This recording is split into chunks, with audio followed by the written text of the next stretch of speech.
el interruptor. Tienes acá su salida de techo, para que ustedes lo puedan ver. Supone que esta sea 5, y acá también está controlado. Pero esto ya no está a 40 centímetros. Este de acá ya no está a 40 centímetros. Está en el mismo dispositivo. Acá está el interruptor y acá está el tomacorriente. En los baños es usual esto, para no ponerlo cerca al lugar húmedo, si no está alejado.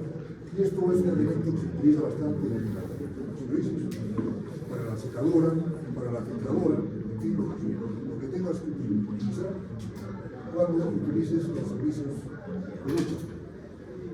Bien, entonces ahí, esto, digamos, está a 40 centímetros. Está a 1,20 m. Eso tienes que indicar. Luego, cuando hagamos la leyenda de los componentes que estás instalando, ¿a qué altura de montaje debe estar este componente? Es mixto. Esto se llama un interruptor mixto. Tiene interruptor y toma corriente a la vez.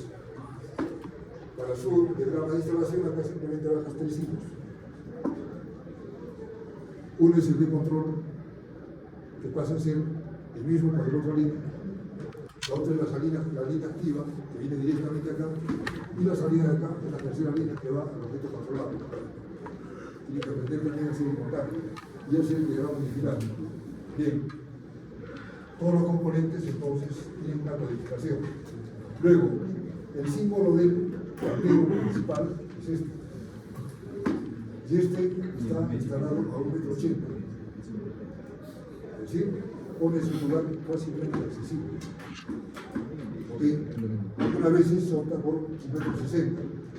Entonces, tú cuando hagas la leyenda, el cuadrito donde dice la leyenda de los componentes que estás instalando, pones acá el símbolo, acá su descripción, y acá su altura de montaje.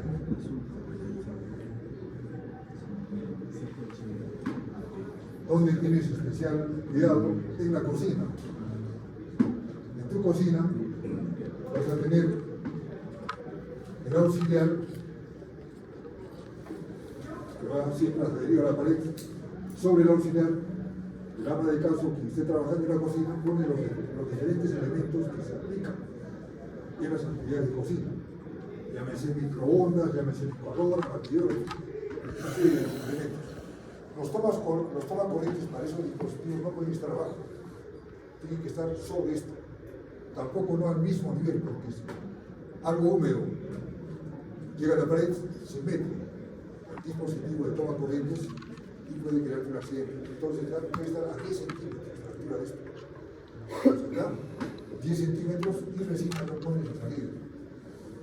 Algunas de las salidas de ahí deben tener esta tierra. Ya eso depende del criterio de ustedes. ¿Ok? Entonces, ojo. La recomendación es que cada 3 metros haya una salida de tomacorrientes. Pero en la cocina va a depender de las comodidades que tú quieras dar en casa. Si solamente pones 2, de repente va a ser insuficiente. Entonces es posible que tú decidas poner cada metro. Cosas que así. Pones acá la licuadora, pones acá la batidora, pones acá el microondas y te falta todavía espacio. Y de preferencia siempre en las cajas de salida se cobra. Porque ustedes de repente hacen su proyecto y tienen que hacer una cosa bien hecha como para que sirvan y no que estorben. Bien, esto respecto a esos elementos que se utilizan sobre el auxiliar. Como obligatoriamente debes tener el conservador de alimentos, llamado frigider, ese conservador de alimentos tiene que tener una salida exclusiva. Y de preferencia esa salida debe ser con toma tierra, para evitar que cuando tú vayas con el caldero a abrir la puerta para sacar el refrigerio, le pase una descarga eléctrica. Entonces ahí sí tienes que utilizar el dispositivo de toma corriente o medirlo a tierra. Y ese ya no lo pones a retroírse. Ese sí lo pones a 40 centímetros, pero es exclusivamente para el frigider. Si pones un segundo ahí, no lo vas a poder utilizar, porque el frigider te va a cubrir toda esa área. Y de preferencia, que a ustedes como mecánicos les han indicado que periódicamente deben hacer el mantenimiento al frigider. No es escalera, el hielo, el agua que está dentro del hielo, no. Ustedes, como en la parte mecánica, se han estudiado que en el reverso del filier existe el disipador, calor, el serpentín, donde se hace el enfriamiento del elemento refrigerante. Y usualmente eso se llena con el polvillo del medio ambiente. Y cuando está cubierto, equivale a que tú estés con fiebre y te pongas una casaca de doble forro. O sea, mantienes más calor. Entonces, periódicamente debes hacerle mantenimiento. Coger una brocha, desconectarlo y sacar todo el polvillo que hay dentro. Inclusive sobre el motorcito. La electrobomba es un motorcito eléctrico de donde sale el líquido refrigerante. Y también se cubre con el elemento de contaminación del medio ambiente. No tiene espacio de refrigeración y va a tomar más temperatura. La temperatura es el enemigo mortal de los elementos de cambio, se te va a quemar. Entonces, no esperes que se te queme el filier para darte cuenta que le faltaba mantenimiento. ¿Ok? Bien, son tareas usuales que ustedes deben hacer en casa. ¿Qué más debo indicarles de la cocina? Si es que tienes cocina eléctrica, su salida es especial. Viene directamente del tablero hacia un tomacorriente, exclusivo para la cocina. Y ese tomacorriente debe tener una protección especial. Debe llevar el diferencial. En ese circuito sí se recomienda poner el diferencial exclusivamente para la cocina, para evitar que si por casualidad, por procesos térmicos, los elementos aislantes de los componentes que están instalados, ya llámese los dispositivos del horno o de las hornillas, se pongan en contacto con la estructura, la persona que esté trabajando ahí no vaya a recibir una descarga, sino el hilo a tierra, que debe llevar siempre el toma corriente exclusivo de esa cocina, lo descargue hacia tierra. Ahora, ojo, ese toma corriente no lo puede utilizar otra cosa. Como en tu cocina va a estar ocupando un espacio, a 40 centímetros el cuadro posterior se pone esa salida y es exclusivamente para la cocina. Como es un circuito especial, su conductor, el alimentador, tiene que ser dimensionado de acuerdo a la potencia nominal de tu cocina. He indicado que existen 4 versiones: una cocina básica de 4 kilowatts, una más o menos de 6, una de 8, ya es 4 hornillas. Y si tú quieres tu horno más tu sistema de movimiento del horno para que haya una buena cocción de los alimentos, ya te escoges una cocina de 12 kilowatts. Como la potencia está variando, el calibre de conductor debe ser elegido por caída de tensión y por capacidad de corriente. Ya lo que quieres solucionar eso. Al final vamos a hacer un resumen de todo eso que vas a instalar en el tablero principal. ¿Ok? Bien. ¿Qué más debemos indicar en la cocina? Las famosas salidas para emergencia. Imagínense, están trabajando en la tarde, en la noche, y como es frecuente en Arequipa, hay un apagón. Y alguien está en la cocina. No debe quedarse sin luz. Entonces también el código eléctrico nacional actual indica que debes poner tu luz de emergencia, tanto en los pasadizos como en la cocina. Su salida es autónoma. Entonces esa salida debe estar donde esté instalado la luz de emergencia, a 1,60 m, cosa que el conductor que alimenta a la batería de la luz solamente es para ese dispositivo. La luz de emergencia en estos tiempos ya es un elemento obligatorio en las instalaciones de casa. Como ustedes van a realizar su instalación de casa, a lo mejor van a incluir eso. Ahora ya no es un elemento costoso, es un elemento bastante económico. Y con la tecnología moderna han bajado los costos inclusive de las baterías. Así que es fácil de instalar y ustedes tranquilamente pueden implementarlo en casa, sobre todo en los lugares donde hay muchos apagones.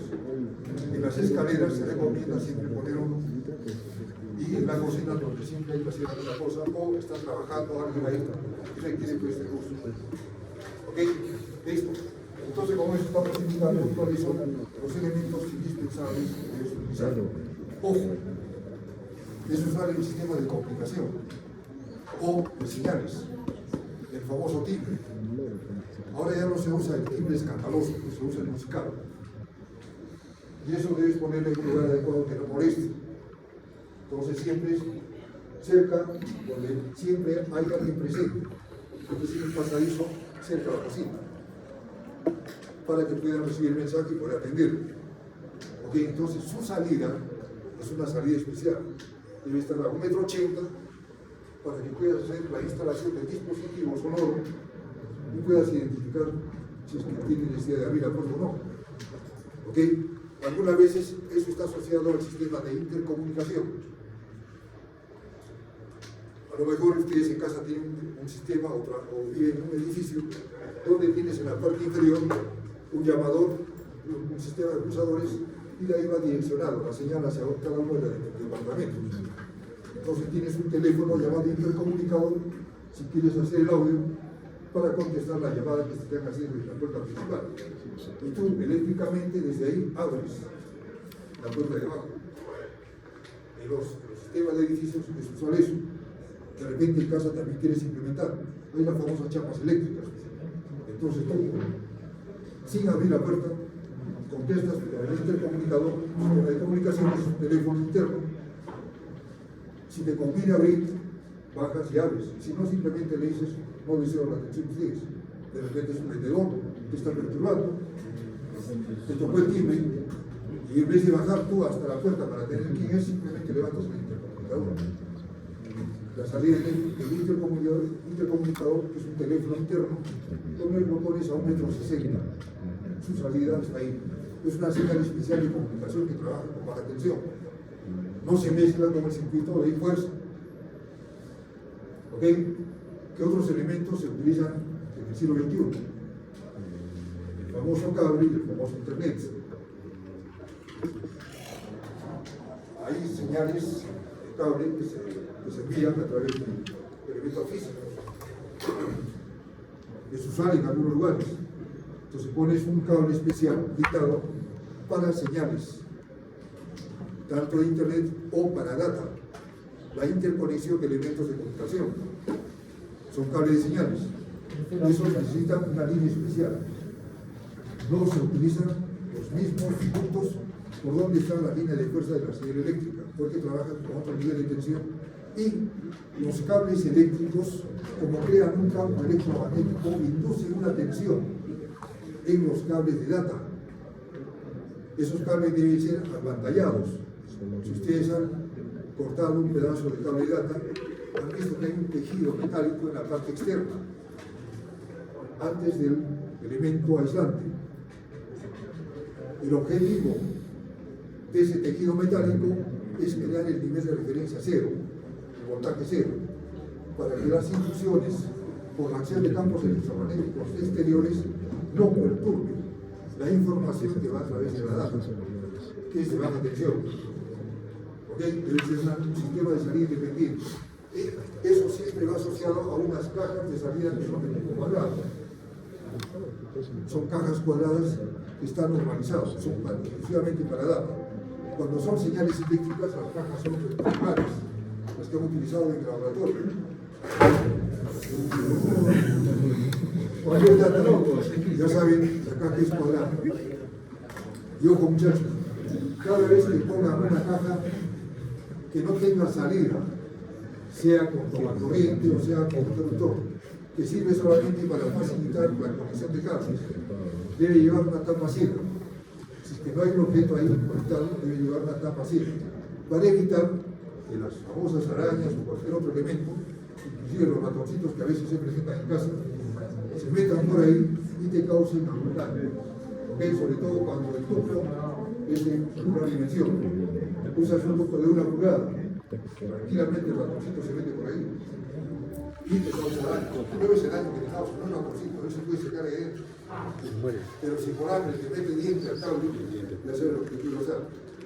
¿Ok? Que puede crear una falla. El olorcito de caliente a veces invita por el hambre al ratón a meter dientes. No te olvides que el elemento aislante por el calor va a desprender un aroma. Y por el hambre el ratoncito está metido ahí porque no tiene que comer, siente el aroma y le mete el diente. Pero al contacto con tierra ya sabe lo que va a pasar con la instalación. Por eso siempre se aconseja todas las tapas, todas las cajas que no tengan dispositivos anexados ahí, pone la famosa capa ciega. Dependiendo de la forma, existe en el mercado eso. Pero no se olviden, sobre todo los que ya han hecho la práctica del medio, cuando pongan los tornillos de ahí, traten de evitar que esos tornillos hagan contacto con los elementos activos. De otro modo van a tener una pérdida de energía y de accidentes. ¿Ok? Listo. Entonces, conocemos lo que es señales de data. Los señales de data solamente en los lugares donde tú vas a utilizar con computadoras. No es lógico poner una salida de data en la cocina, ni en el baño. Tiene que ser pues, en la sala, en tu escritorio, o a lo mejor en tu dormitorio, donde sí pones un escritorio para poder trabajar. Aunque los departamentos modernos ya no permiten ya poner ni esas cosas. Según los planos maestros que he visto, solamente es para 24 perillas, un mesa de noche y nada más. Antes había un ambiente especial para vestidor, los departamentos antiguos eran así. Tenías tu ropero al costado tu vestidor con tu espejo y además el ring para que puedas descansar bien. Y un sistema de iluminación enfocado en tu cabecera. Todas esas comodidades en estos tiempos ya están desapareciendo. Pero ustedes, como buenos profesionales, cuando hagan su instalación en casa, dense pues el lugar como profesionales aquí. ¿Ok? Listo. ¿Qué más debemos indicar? Ojo, en las salas se recomienda que cada 3 metros haya una salida. Llamamos salida de tomacorrientes. Para que así, si tú quieres poner algunos elementos decorativos, llámese lámparas, llámese equipo de sonido, o cualquier otro elemento, o video, puedas tener pues, con facilidad puntos de conexión de alimentación de energía eléctrica. En algunos domicilios solamente ponen 2 salidas. Y cuando pone la lustradora, ni siquiera el cable de la lustradora te permite llegar a los últimos extremos. Ustedes, como buenos ingenieros, prevean eso. El cable de la lustradora pone pues unos 8 metros. Y vas a tener que hacer algunas curvas para que pueda desplazarse el elemento. Entonces va a ser útil solamente 4 metros. Entonces, desde el punto de salida a 4 metros ya debe tener otro elemento para la facilidad de la limpieza. Sean negativos también de ese lado. Entonces, según el ambiente, no solamente pongan cada 3 metros, sino según la necesidad que tú calificas. Para eso es el proyecto. Normalmente tú conversas con la gente que usa eso. Cuando tú haces un proyecto, conversas con el dueño, ¿cómo quieres que sea? Si él no sabe nada de la parte eléctrica, tú tienes que orientarlo, para eso tú eres el profesional. En tu sala puedes poner tales cosas, o a lo mejor vas a comprar tales cosas, y necesitas alimentar con energía eléctrica. Ustedes deben solventar la parte eléctrica. La parte estructural, decorativa, eso no es materia de ustedes. La parte eléctrica sí es materia de ustedes. Ok, entonces en las salas se sabe, cada 3 metros mínimo, una salida de toma corriente. Ok, ahora los símbolos. Cuando tu alimentación a los circuitos es por techo, se hace una línea curva, tal vez podrán observar acá. No se utilizan líneas rectas, se confunde con las líneas estructurales. Siempre las líneas son curvas y de trazo continuo, es línea continua. Cuando la instalación es por pared o por piso, se hace la línea de trazos, una línea discontinua, pero siempre en forma curva, nunca en forma recta. ¿Ok? Y ahora ustedes, como van a trabajar con 2 sistemas de alimentación, les he indicado que todo lo que es inclinación debe ser en DC y todo lo que es fuerza debe ser en AC. Entonces van a tener 2 líneas en el mismo ducto, una línea en DC y una línea en AC. Fácilmente ustedes pueden hacer en el mismo ducto, haces un trazo así, pones 2 así, significa 2 líneas, y pones 2 así, otras 2 líneas, ahí van, en ese ducto van a ir 4 líneas. Y en la descripción pones, cuando tengas esto así, más esto así, son 2 líneas independientes. La azul, aquí en la descripción, la azul indica qué señal DC, la verde indica qué señal AC. Y acá tengo que indicarte también un factor especial que nosotros, los que sabemos trabajar en planta, utilizamos para corregir la corriente de los conductores que van en los ductos. La tabla te dice que 2.5 milímetros cuadrados, cuando está al aire libre, puede llevar hasta 20 amperes. Cuando está en ducto, te indica que puede trabajar con 15 amperes. ¿Por qué la diferencia? Porque cuando está al aire libre, tiene buena refrigeración. Cuando está en ducto, no tiene buena refrigeración, por eso se castiga. Eso es lo usual en la tabla. Pero ahora yo te voy a enseñar una formulita. ¿Cuál es la máxima capacidad de corriente que debe tener el conductor cuando esté en ducto? Y del conductor. Ya no va a ser una corriente nominal. Va a depender del número de conductores que tengas tú metidos dentro del ducto. Entonces vas a utilizar un factor de corrección por agrupamiento. Eso ya usamos los que hemos hecho planta. Eso ya no es valorar, es experiencia de campo. Factor de corrección por agrupamiento.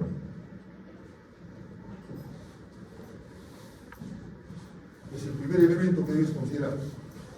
Luego, si tu casa está en Arequipa, la temperatura de Arequipa es 20 grados centígrados en el medio ambiente, en la época más caliente. Si estás en Mollendo, en verano la temperatura no es 20 grados, es 30 grados en el medio ambiente. Entonces tiene que usar, ojo, la refrigeración es diferente. No te olvides que creas un calor y además debes evacuar el calor a través del aire que esté en el ambiente. Si el aire está caliente ya no saca puesto el calor. Entonces te está limitando la corriente que está pasando por ese conductor. Entonces, aparte del factor de corrección por agrupamiento, debes utilizar el factor de corrección por temperatura del medio ambiente.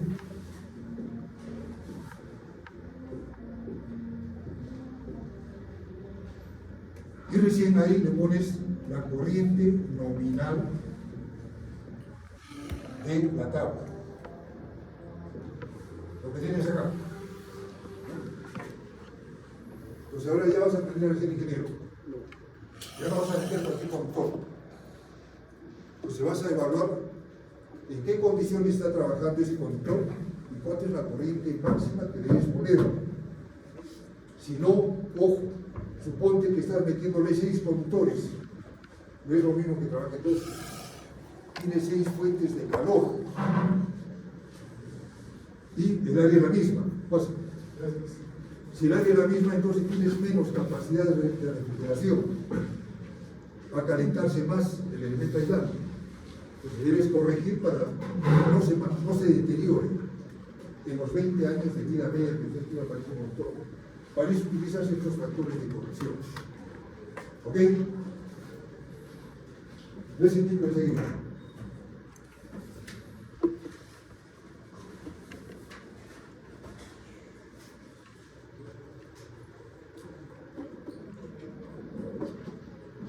Para el factor de corrección por agrupamiento.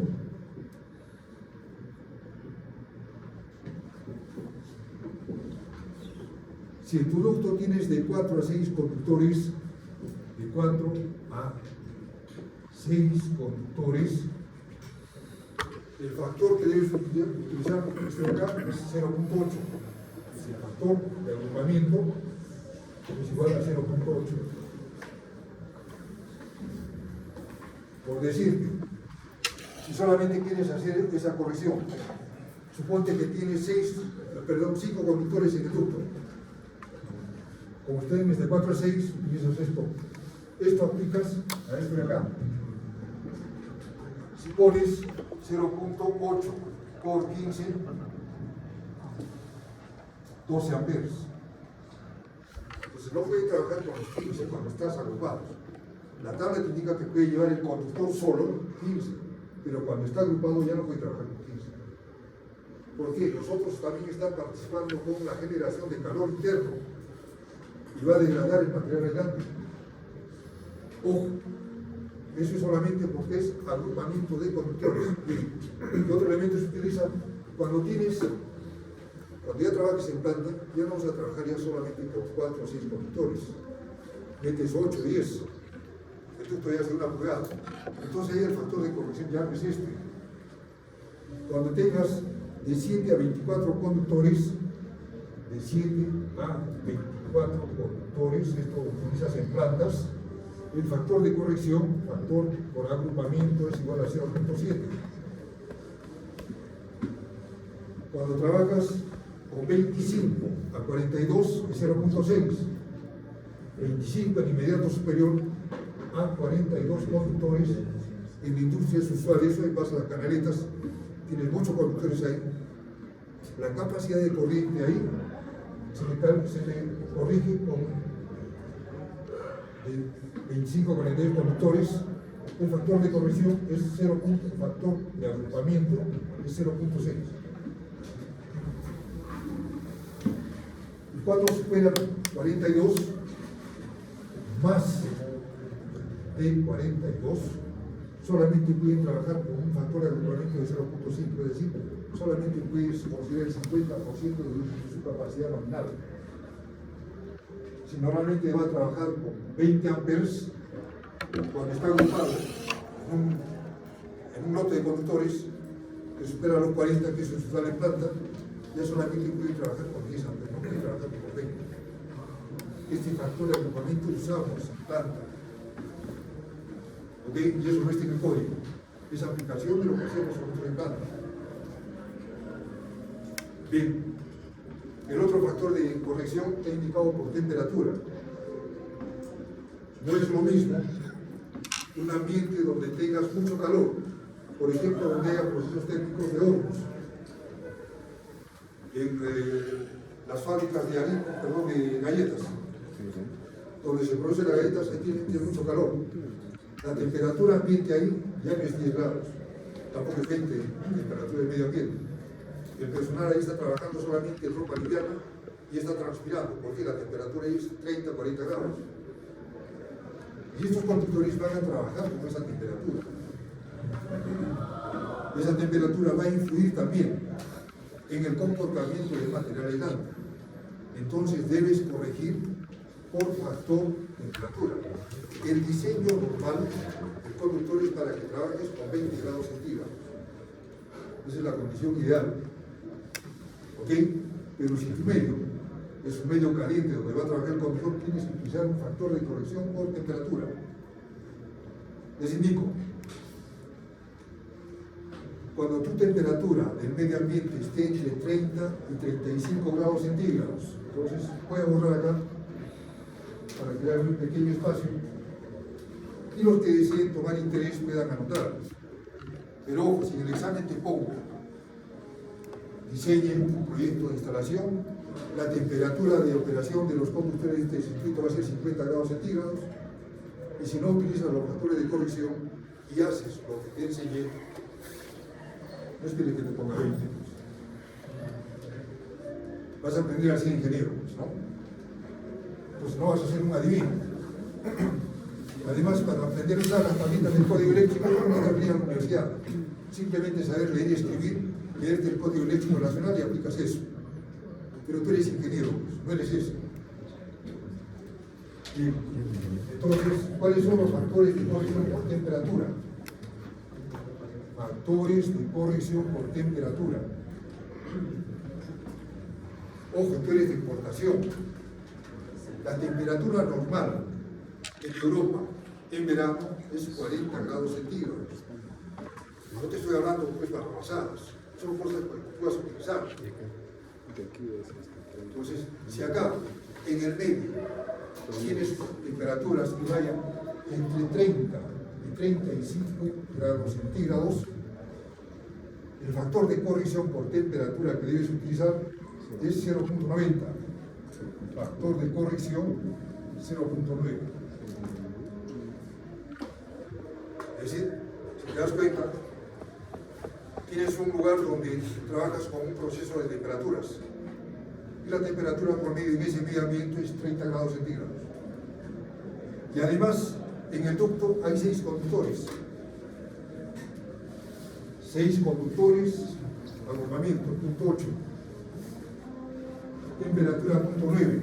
Entonces la corriente de tu conductor y del conductor, factor de agrupamiento por agrupamiento de conductores 0.8. Factor de corrección de temperatura 0.9.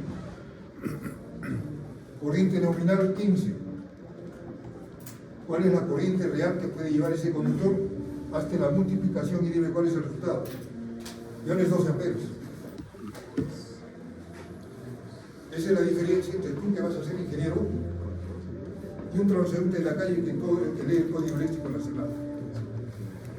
De la calle simplemente te aplica, pues lee ahí y te aplica.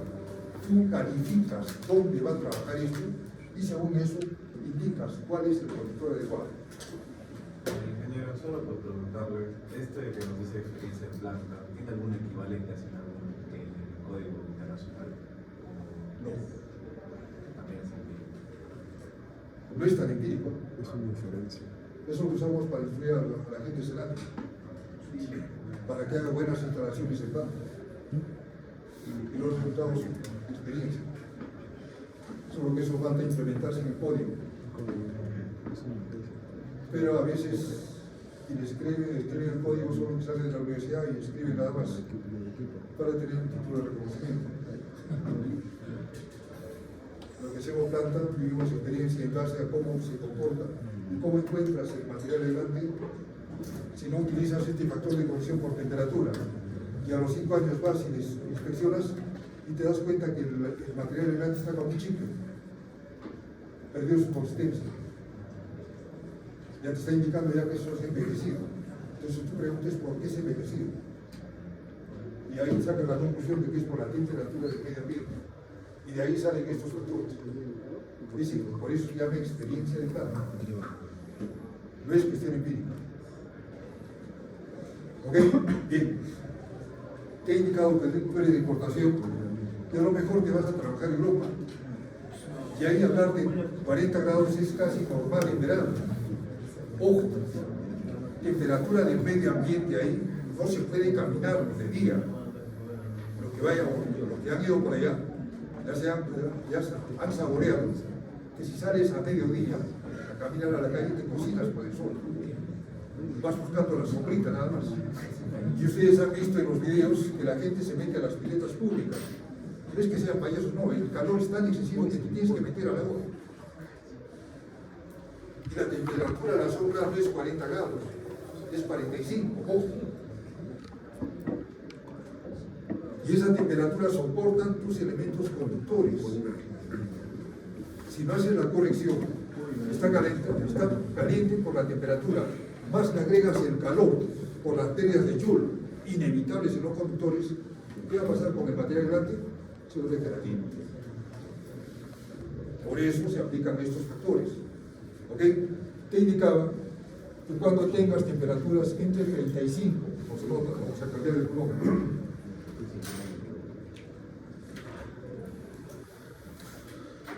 35 grados centígrados a 40 grados centígrados, el factor de corrección debe ser 0.87.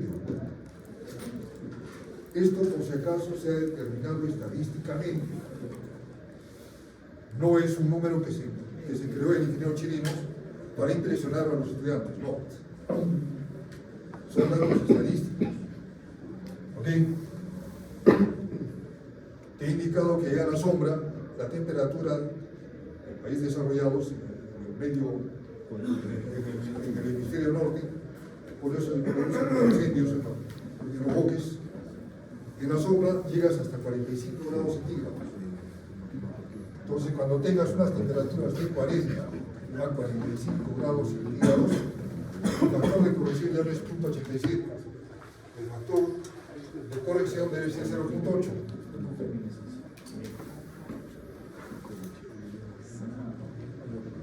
Eso te está limitando la cantidad de corriente que vas a poder llevar por el elemento conductor.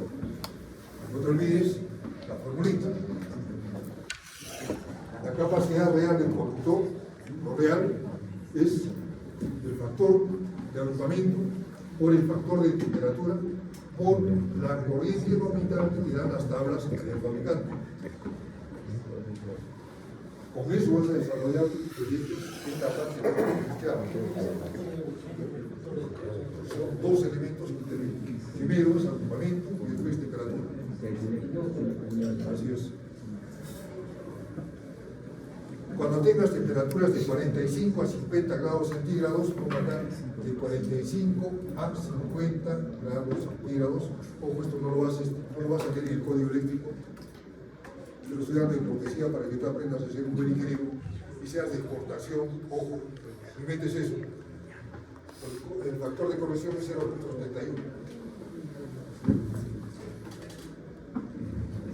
Y en procesos demasiado calientes, donde tengas temperaturas de 50 a 55 grados centígrados en medio ambiente, es decir, estás trabajando en Europa y tienes la industria de panificación, por ejemplo. Ahí tienes otra fuente de calor internamente, aparte del calor del medio ambiente. Entonces la temperatura en ese medio de trabajo ya está por este modo. Y ahí la gente ya no trabaja ya con ropa, trabaja pues, con prendas menores, si está transpirando. ¿Ok? ¿Cuánto es el factor de corrección? Cuando tengas de 50 a 55, 0.62.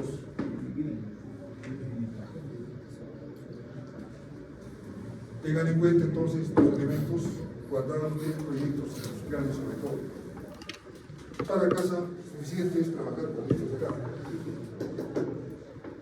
Hoy en esta temperatura aquí en Arequipa, normalmente estamos entre los 30 y en el verano más caliente, pues llegamos a 35 grados.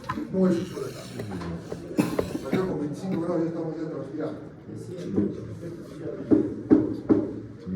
Ojo, si vas a trabajar las zonas altoandinas, en verano la temperatura es 15 grados. Porque hemos trabajado a 5.000 metros, sabes que ahí la temperatura en verano es 10 grados centígrados.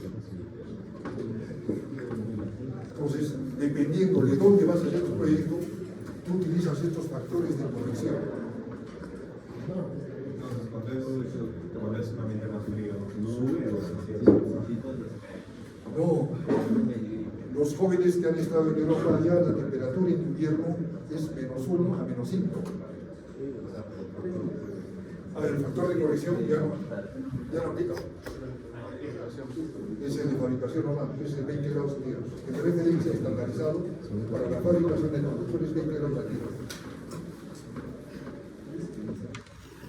¿Alguna pregunta, jóvenes, de lo que les he explicado? Nos comentó que baja de 20 a 15 el track para productos, pero eso es en tablas de la norma o es, digamos, 25% menos. Lo que estás calculando es el resultado de aplicar estos factores sobre los valores que te da la tabla del Código Eléctrico Nacional. Es para una aplicación específica ya. Yo quiero trabajar en un medio donde se trabaja con hielo, conservación de pescado. Allá no aplicas esto. Yo quiero trabajar donde mi proyecto es para donde hay temperatura. Ahí sí, obligado vas a trabajar con esto. Cuando tengas calderos, ustedes como mecánicos van a tener sala de calderos. Ahí por naturaleza la temperatura es alta. Entonces no vas a utilizar el conductor pues, con las mismas características que te da el código eléctrico. Tienes que corregir la capacidad de corriente de ese conductor. Ustedes como mecánicos conocen muy bien la parte técnica y es donde vas a utilizar este factor de corrección. Bien. Ya sabemos la altura de montajes, tenemos ya una idea, sabemos los factores de corrección para agrupamiento de conductores y por condiciones de operación en medio ambiente. Para concluir esta sesión, y no sea muy pesada para ustedes, cómo deben armar su tablero de distribución, su tablero principal. Este está orientado más hacia el proyecto que ustedes tienen que entregar una semana antes del examen de fase. El proyecto nos tocó de fase 2. Una semana antes del desarrollo.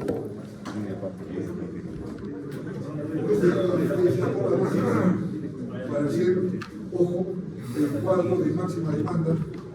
Ya lo hemos analizado, cuadro de máxima demanda. Lo hemos analizado la sesión anterior. Acá tiene la carga básica, cargas especiales, los factores de corrección, los primeros 2000 vatios el 100%, los adicionales el 35%. Ojo, las cargas especiales dependiendo de su aplicación. Acá tiene una sumatoria y con esto determinas teóricamente todavía la corriente nominal y la del indicador. Como son dos conductores, no tienes el problema de factor de componente. Ahí sí tienes que verificar la caída de tensión. Capacidad de corriente y caída de tensión. ¿Ok? Listo. Ahora, esto llega a tu tablero de distribución. En tu tablero de distribución vas a poner las termomagnéticas que has utilizado en el circuito del laboratorio. Entonces se recomienda que por circuito pongas una termomagnética. ¿Ok? Entonces, ahora sí empezamos a clasificar. Hemos indicado que todo lo que sea iluminación tiene que ser en DC. Entonces, eso no va a estar acá. Iluminación es otro lado. Tienes un profesor. Acá va a ser solamente para fuerza. ¿Ok? Pues te recomiendo yo, si tienes dos niveles en casa, que sean independientes los circuitos. Entonces, tu termomagnética de acá va a ser por nivel. Entonces, una de ellas, termomagnética, toma corrientes de la primera planta. Una segunda llave termomagnética toma corrientes para la segunda planta. Vas a tener una cocina eléctrica, una llave termomagnética de indicador especial para la cocina eléctrica. Tu terma es un circuito independiente, una llave termomagnética para tu terma.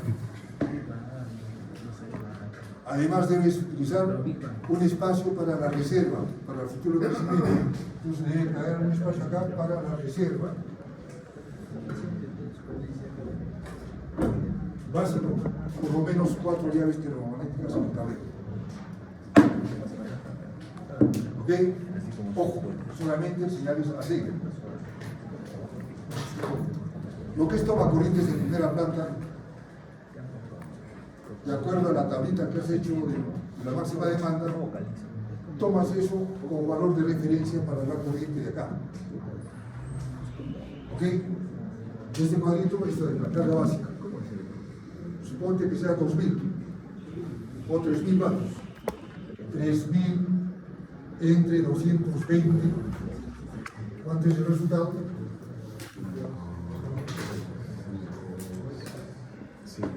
15 amperes.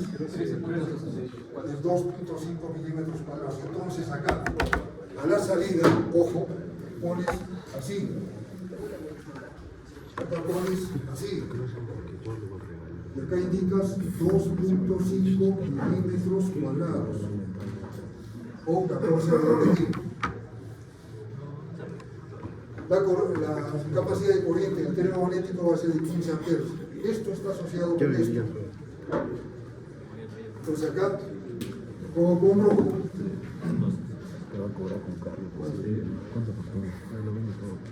esta llavecita de acá debe ser de 15 amperes. Color normalizado. Las termomagnéticas son de 15, 20, 25 amperes. Bien. Lo mismo para la segunda planta. De la carga básica, establece cuánto es el área de la segunda planta y esa carga básica la consideras para el dimensionamiento de esta llave de acá. ¿Ok? Entonces con eso determinas y normalmente es el 2.5 milímetros cuadrados. Acá en la salida pones así y le pones 2.5 milímetros cuadrados. Cocina eléctrica. Suponte que tienes una buena posición. Trabajas muy bien, quieres darte un plato el fin de semana, quieres comer bien. Entonces te haces salir pollo a la brasa, qué sé yo, y para postre que trabaje el horno. Te haces la repostería que sea necesaria. Tortelada, en fin, lo que tú desees. Para eso trabajas, ¿no? Entonces tu cocinita es de 12 kilowatts. O, como es de 12 kilowatts, tu nivel de alimentación es 220 voltios. Es carga netamente resistiva. No hay factor de potencia, es unitario. Entonces simplemente hace la división. 1200 entre 22, ya ves, más 15 amperes. ¿Cuánto salió? 54.55.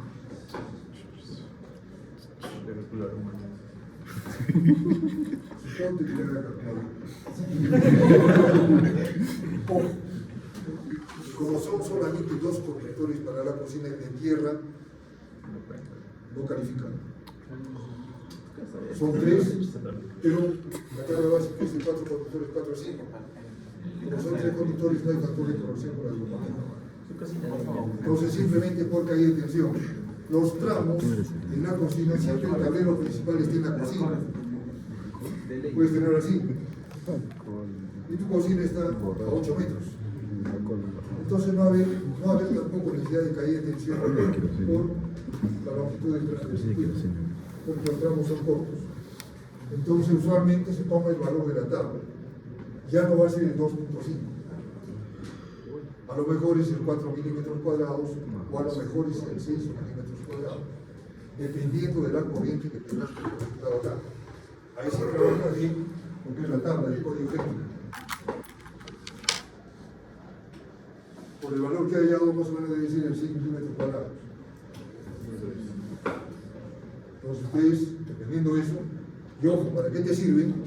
Acá la salida de esto, le pones esto, indicas ahí 2, si quieres le pones 3 acá, indicas que el tercero es tierra, entonces le pones 2 por, ojo, cuando pongas el hilo a tierra, se hace la siguiente descripción, se dice 2 por 6 milímetros cuadrados, por ejemplo, más 1 por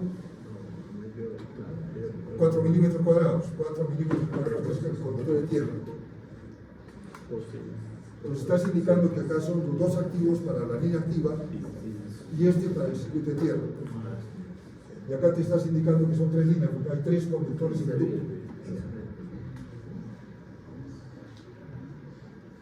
¿Ok? Para el caso de la terma sí es de baja corriente, probablemente es de 1500 vatios, no se puede utilizar menos de 2.5.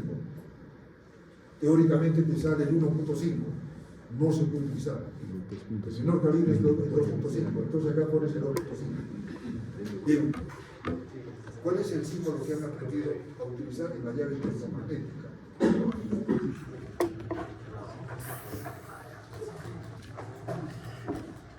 Este dispositivo de acá que se llama llave termomagnética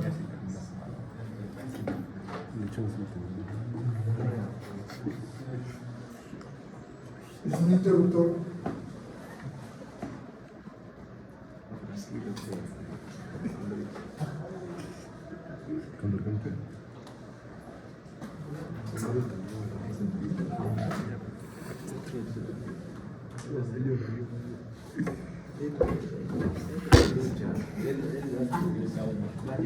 Estoy indicando que acá la llave termomagnética es de 15 amperes, lleva 2 conductores y supongamos que es el 2.5 milímetros cuadrados, 2.5 milímetros cuadrados. Esta es la representación completa de ese circuito. Suponte que es el de la cocina.